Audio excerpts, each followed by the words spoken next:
So Neil, thank you very much for joining me for this sort My pleasure. of in-depth sort of piece that we're doing today. I know we've often had good conversations before and after games, but this is a bit of a sit-down opportunity to, when you're a little bit more relaxed, I think, as well. You got the coffee, Yes. you're a comfortable environment. Just missing an ashtray, Chris. Yes, well, I think since about 2007 we probably have been, yeah.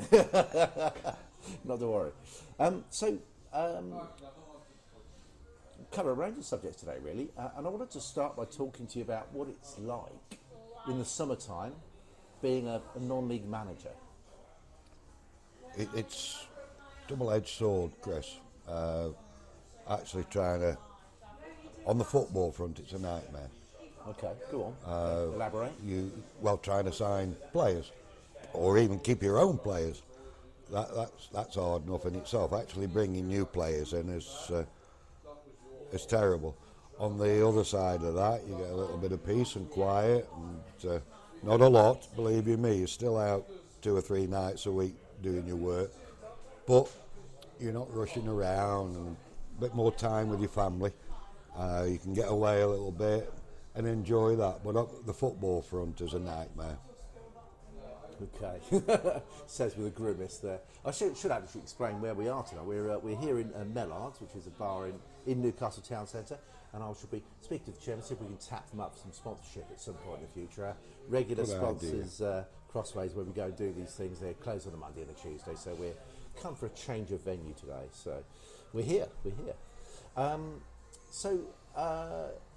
us a little bit more about that then, because people might not necessarily understand about how some teams have players that are contracted, but in general, that's not the situation here. So that's you're kind of almost waiting for things to get a little bit closer before you can take many actions, I suppose. Yeah, it's probably the norm at this level, whereas the majority of players are non-contract, so they can go anywhere, talk to anybody, walk out on you. So we've probably got 15 players who are in that, who are non-contract. The contract players, which we haven't got many of, they sign and you haven't got to worry about them. Yeah. But our league forms don't come out until the 1st of July. So you're treading on coals and you're in touch with them. Yes, I'm signing. Of course. Oh yeah, I'm not going anywhere. 2 weeks later, they walk out on you. I'm not saying that's happened at Newcastle, but it's happened to me in non-league football. You've got no hold on your players unless you sign them on the contract. We're in a position where we can't sign a lot of our players on contract. You're in the lap of the gods until the 1st of July. Okay. Let's look ahead in very positive terms, because we have announced our pre-season games that we've got coming up, and for the first time in more than a decade we are going to be entertaining at our ground Port Vale, Crewe and Stoke City. So in terms of bringing a little bit of revenue into the club, that's not a bad little triumvirate to have. No, it'll be nice, particularly if we can get a few through the gate. Plus it'll be difficult games for us. They'll really test us. But I have to say thank you to all 3 clubs. It's not easy now to attract these clubs, particularly to your own ground. So they're doing us a big favour. And Port Vale have agreed to bring the first team down, which is terrific, and a big thank you to Darren. Crewe will bring the first team down. Again, big thanks to Lee. Stoke will bring their under-21s, and of course Alex was involved with the 21s when we agreed the fixture. Gareth Owen and Ryan Shawcross, people like that, have agreed to come to Newcastle, and we'll welcome with open arms. Hopefully they bring the majority of their support, and we have a few, and we have a good day, both on and off the field. How do you approach those games in terms of the preparation with the players? Is there anything think you do differently? Because I mean, obviously it's very, very early in the season, and the match sharpness isn't quite there. But what do you do in order to try and get the most out of why those games? Why we go to so much effort to get one in the first place? Well, it's for revenue, but on the football front, they're great. They're terrific games because all our players will want to do well. Yeah. Big games to our players playing against professional players, and they'll want to test themselves in that environment. We know in all of them we're not going to have a great deal of the ball. That'll be. So fitness becomes key then, doesn't it? Of course it does.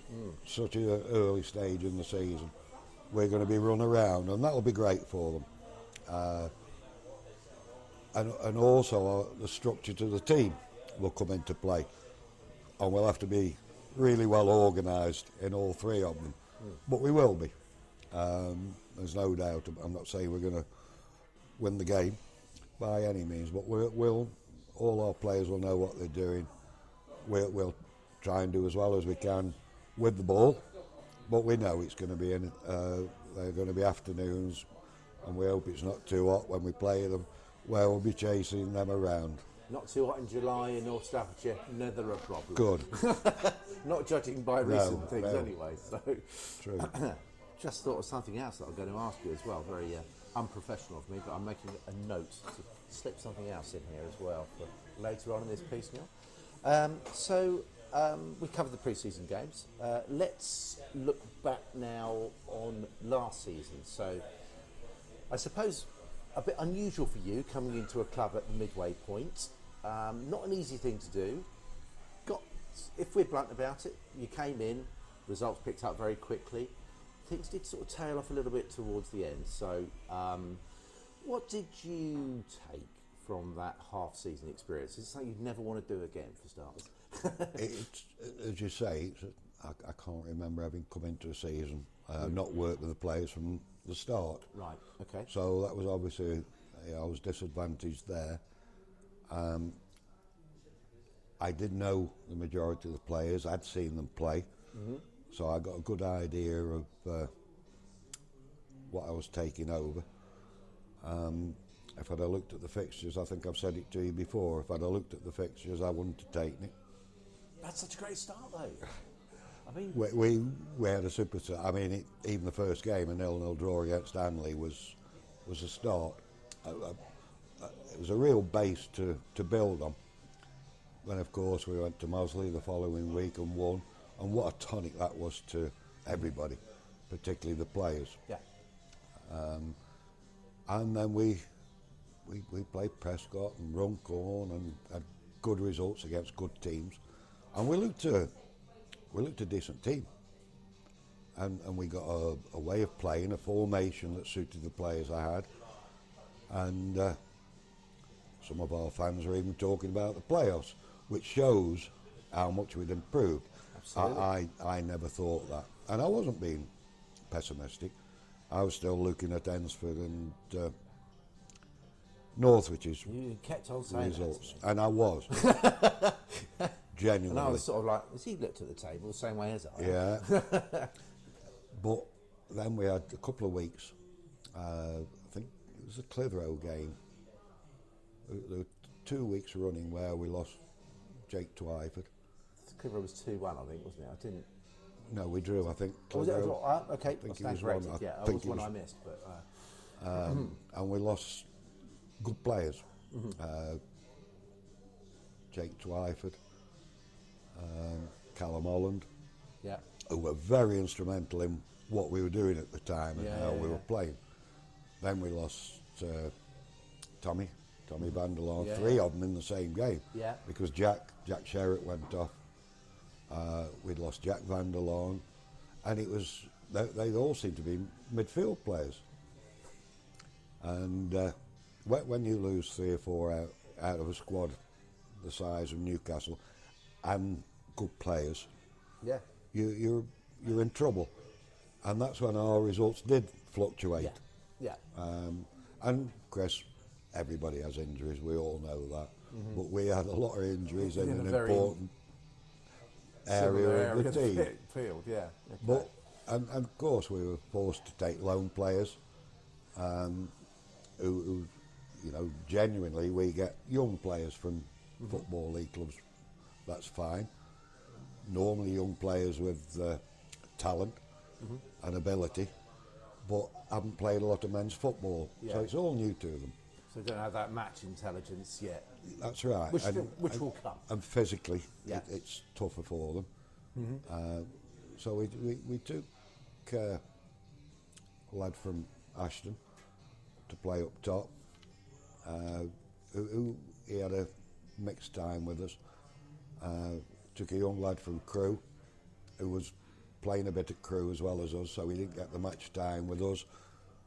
And Kershaw from Stoke, who was terrific for us. Not only was he terrific, he came with a great attitude, and that's because that's not a given, is it? No, it isn't. That's a compliment. A big compliment to the staff down at Stoke who've had him for a few years and brought him through the right way.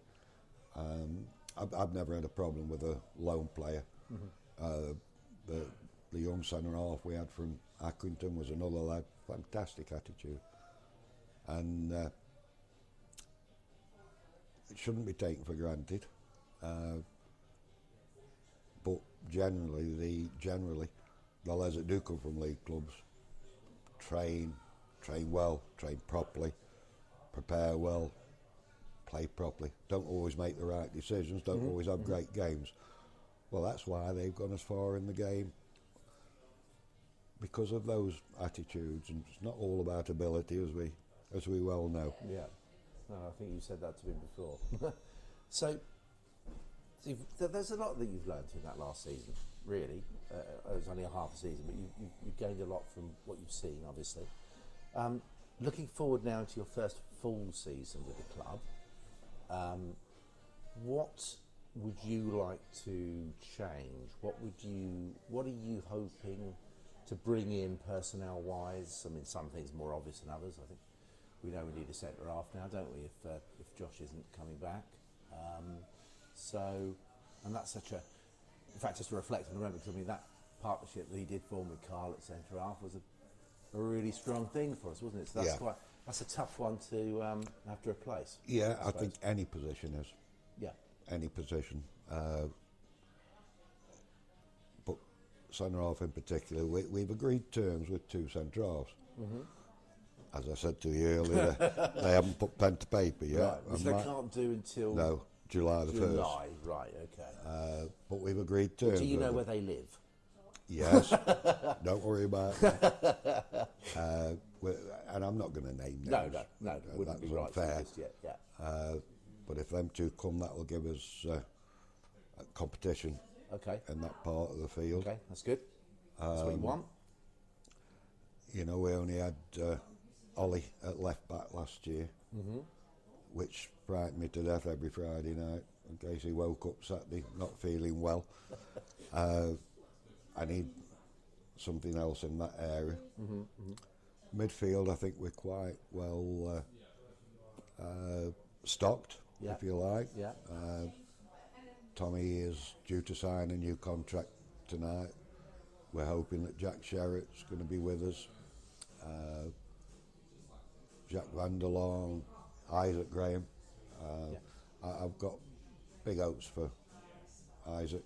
Okay. Of course, George Lewis has agreed to stay, or did when he left. And of course, Ethan Vale returns. Yeah, I was going to say, because that's almost, when you have a player that's been out for 18 months like he has, it's almost like a new signing, isn't it? Yeah, well, I've got two like that. Jack Wakefield trained with us the back end of the season, and he's been out a similar length of time, but looked very good in training. I'm hoping he's going to push on, because when he had the injury back at Leek, he was really playing well and giving at the worst time. Giving the team something that he hadn't got, and that's what, if we can nail him down, I'm hoping that he can bring those qualities to Newcastle. We're hoping to keep Jake Avery. I'm really enthused about young Nathan Barry, who we've signed. Yeah. I'm really looking forward to working with him. I mean, how he finished the season, 3 goals in 2 starts, and looked a real handful, and looked a terrific finisher. So he excites me. And of course, Tom Jones has agreed to stay. He's another lad that's got, I didn't know that. yeah, so much potential. I think there were other clubs interested, but he wanted to stay and hopefully develop. I still think he could end up a good player. Yeah. So if I can add 2 or 3 to that, Yeah. Jake Twyford, I'd like to stay, because as I said to you, he made a difference to the team. Yeah. So I think we've got some exciting players at the club. Exciting players, enough to take us on to another level. That's my hope, to progress on last season. Yeah. Now, how far that progress is, who knows? Because every team at the moment will be thinking the same. Of course. But we've got to improve. We've got to improve. Else, It feels almost as if you want to replicate, say, that first 2.5 months of your tenure, and maybe less. we want that. We want that to be the norm. Yeah. Yeah. Yeah. Not. I keep saying to the players, I'm not a mid-table manager. Yeah. Maybe, and I don't want to start being a mid-table manager now. Now, that'll be down to them, not me. Oh, people are saying, well, you can get him, I can't get him, All I can do is work with the players. Yeah. For Newcastle Town to move on and upwards, that'll be down to the players, not Neil Baker. The players that we sign, and the players, how they improve and how they play on the pitch. We shall guide and help them. It's them 11 or 16 players that cross the line on a Saturday, Tuesday evening. They will decide on the future of Newcastle Town. Well, I know you just said there it's about the players, and you don't like to sort of focus too much on yourself, but this is an interview with you, so it's only right that we should just touch on little bit on your sort of long and sort of celebrated career of football. I think the game's been very kind to you. You would say, I'm sure. I think I'm the luckiest man alive, Chris, to experience what I've experienced over a period of time. It was always a dream of mine to get into full-time football, and I was fortunate enough to do that at Crewe. Yeah. Spent a long time there, but every day I went to work, I thought, you lucky man. Every time I arrived at the training ground, I thought, wow, what an environment to work in. It was a little bit daunting at first, I have to say. You felt like you didn't deserve to be there? Not that I didn't deserve. I thought I walked in the first day, and I knew I'd known Dario. Yeah. And he offered me the job, and I've gone in, and there's Neil Lennon, Irish international. Decent player. Rob Savage, young Rob Savage. Yeah. A young Danny Murphy, Ashley Ward. Some players there. Whew. International players, and I thought, you've just been working in the MPL with Leek Town. All of a sudden, you're working with international players. That was the daunting bit. Okay. Yeah. But they were fantastic. They were great. Like, very welcoming. Got on fine with them, and then you take it in your stride. But what you know is you've got to improve yourself. Okay. You think, we all like to think we know a fair amount about the game, but when you're working with internationals, that's a different level. Yeah. So I had to improve, mentally and physically. I was 15.5 stone, tattoos up both arms, and Dario actually introduced me as his minder the first time we met the players. So I got to work in the gym. I got to work. That's a clever piece of management he just did on you, wasn't it? Yes, Yeah. yeah. and I had some fantastic times. There was one or two lows. You know, we were relegated 2 or 3 times, but we had more promotions, 3 trips to Wembley, won all 3 games, and it was up until the last few months. It was a fantastic place for me to spend time. I can't say work because it was nothing like work. That's not work. That's fun, and I thank my lucky stars. I've been fortunate enough to have a long time in football, and my enthusiasm never wanes. That's good. That's very good to hear. Because that kind of brings me back to, you know, that's obviously quite different from being with us now. What is it that kind of, after everything you've experienced and gone through, that just keeps giving you that drive to keep wanting to do this? It's the adrenaline you get every training night. Uh-huh. I have to say, there's nights I'll sit in the house at 5:30, 6 o'clock, pouring down with rain, and snowing, or it's cold, wet, windy, which it normally is, and I think, I should be out there. I've got to go training tonight. So I get in the car and think, wow, come on, let's get on with it. And when you get there, believe you me, you don't notice the rain and the snow and the conditions. Yeah, you're so focused on what you're doing. Yeah. And at 9 o'clock you'll come off soaking wet through. Don't matter. We've played some football. We've worked on players. We've worked on systems.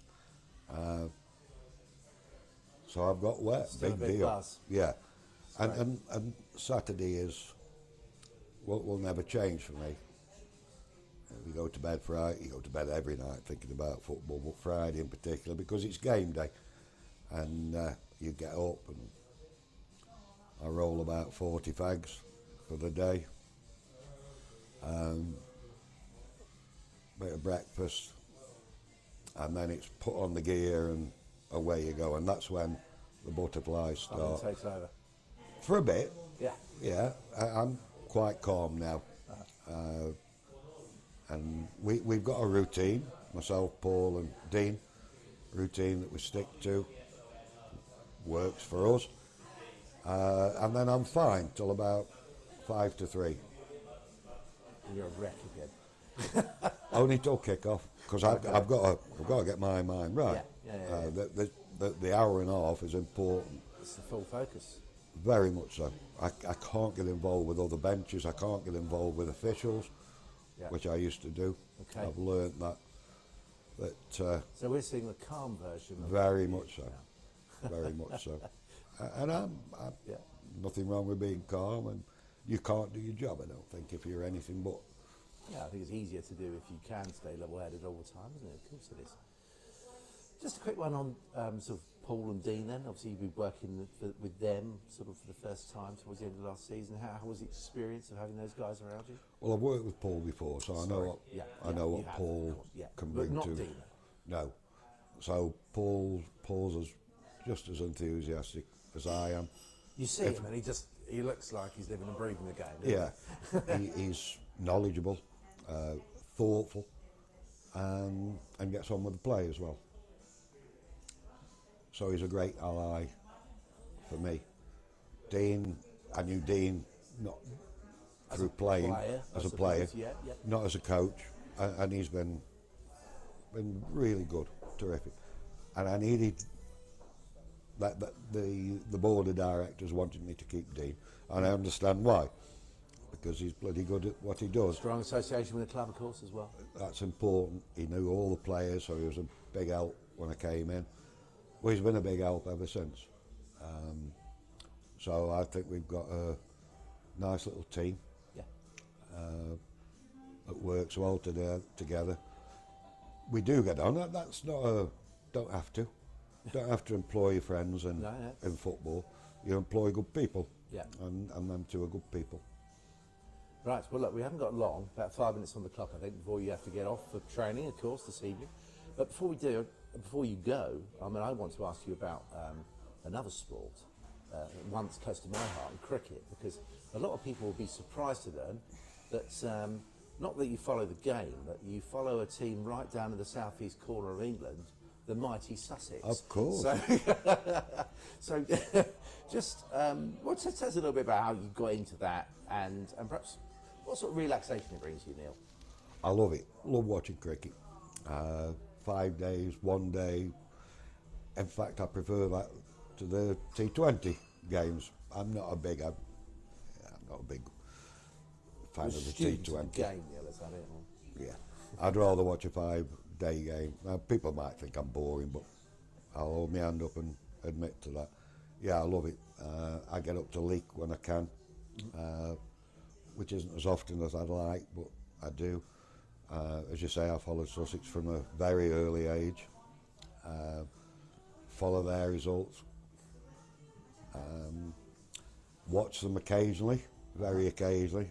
You know, if I can see them twice a season, that's about it. That's same as me these days. But I do enjoy cricket in most forms. Yeah. Well, listen, this is a football podcast, so I probably shouldn't dwell on that more, but I will pick up with you outside of this forum. Of course. So, Euro's coming up. Yeah.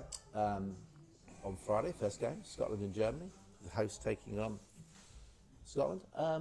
What are your expectations for England in the Euros? I'm actually going out on Thursday. Oh, right. Okay. Yeah, I'm out for the first 2 games. Well, Gareth's backroom staff, or No, unfortunately not. No, I shall be enjoying it. I'm not sure they will. Yeah, I'm going out with some of my family for the first 2 games. What are my expectations? I certainly don't think we're favourites. No. I've been banging on for the last 2-3 years what great attacking players we've got coming through. Yeah. Not now that they're here. They're not coming through. They're here. And when we can afford to leave players like Rashford, Grealish, and Maddison out, that shows us strength. And this year he's picked the team on form, or picked the squad on form, which hasn't always been the case. And it doesn't matter the permutations. We can all argue who should play here, there, but we've got fantastic forwards. We've got good midfield players. What does excite me, not so much for this tournament, that we've produced 2, or are producing 2 real class midfield players, in Mainu and Wharton. I was really surprised when he included Wharton. He's been brave, isn't he, with his selections? Very. But he's a player. He's something different. He's a proper midfield player. Can get on the ball, turn and play people in. And he's left-footed. And we haven't got many left-footed players in the... I say we haven't got many left-footed. We haven't got many left-footed players that play on the left. There's this thing now that everybody wants the left-footed players on the right-footed players on the left. Well, that's all right on our right because we've got Kyle Walker overlapping and doing. On the left, I thought, particularly against Iceland, that the team was so unbalanced. With the right-footed... Didn't watch the game. Right-footed left-back, Yeah. right-footed left-winger and Gordon and Trippier, very little coming from that side. So that's a concern to me. The Iceland game wasn't a concern. Right. Put yourself in their position. You're going... Quite. You're going to Germany next week. You're playing Iceland well. Nobody played well, and I wasn't surprised. Right. And people are now, we can't beat Iceland. Well, we couldn't, but we will next time in a competitive game. Like everybody's concerned, it's at the back, isn't it? Yeah. Maguire, for all the criticism he receives, is our best centre-half, I believe, particularly in the air. There's nobody in... he'll probably start with Stones. Stones will play 1 game and get injured. That's what John Stones does. Gay is going to be fine. in time. Not great at anything he does, but decent at everything. His lack of height, particularly from set plays, will be a problem for us with Trippier, because Walker's not fantastic heading the set plays away. So set plays defensively, and I think any team that wins any competition has to be strong defensively. We're going in with a makeshift back four. They've never played together before. Well, you give me a very complete answer, which I wasn't expecting, but should have expected. But it's good to know that you're going to be out there. You can go give them a few tips while you're out there, Neil. Well, I don't know about that. Fallen by the wayside slightly. So I'm just going to end, because we do need to end. What are your expectations for our team in the coming season?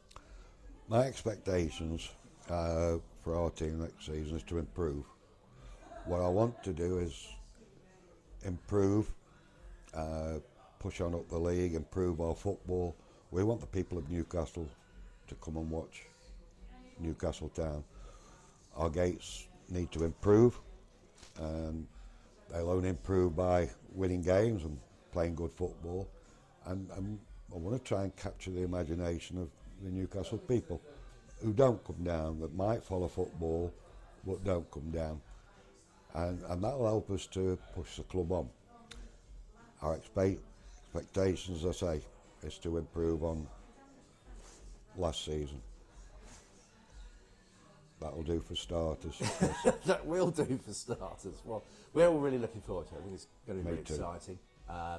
So now, just comes for me to say thank you very much for joining me.